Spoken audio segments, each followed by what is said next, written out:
Welcome back, weirdos. Boy, you're up early. So this month we're going to have a theme of Star Wars. Today we're going to start with a quote from Master of Wellness, Grandmaster Yoda. Psst, you're going to get to see me do a really terrible Yoda.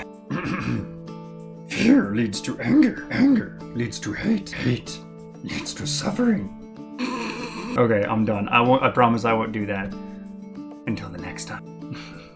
So any good Jedi worth his weight can easily recognize Master Yoda's teachings about how one can fall prey to the path of the dark side. Now, while I've not personally seen anybody born evil, I've definitely seen people kind of get lost and maybe wander that dark side path a little bit, even if they don't mean to. For example, let's think about Vader. Vader wasn't born Vader. He was born Anakin, a little slave boy on Tatooine. He loved his mother, he wanted to protect her. That's why he wanted to become a Jedi when Obi-Wan and Qui-Gon showed up. But even though he knew he was leaving to do something good, he was still afraid. Unfortunately, his fears became a reality a decade later when he found his mother held captive in a Tusken Raider camp. Some challenges in life are definitely going to be harder than others. This was one of Anakin's.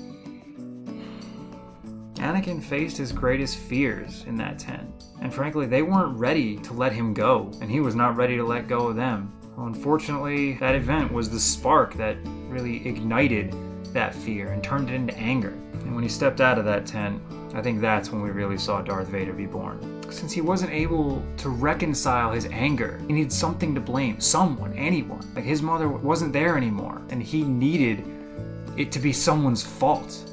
Unfortunately, it's not always someone's fault. Life just happens. That was a monument to his hatred. Like you could see in his actions, he acted as though he was on the side of good. This is the first time that we see him have to convince himself that he's doing the right thing. And I think this is where we really start to see him pivot. Because the more flexible his morality became, the more we just watched him kind of backslide into suffering. And that's exactly what he did. He suffered all the time that he had wasted trying to just run away from his own feelings, to try and run away from things that he saw as shortcomings.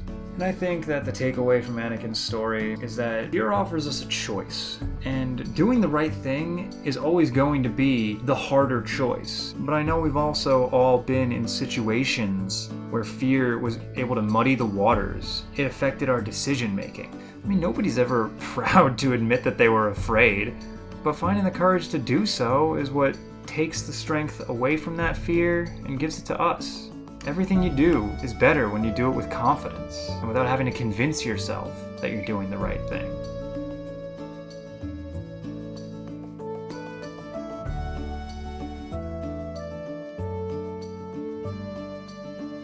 Thanks for watching, guys. Hopefully you're leaving with a smile on your face and some food for thought.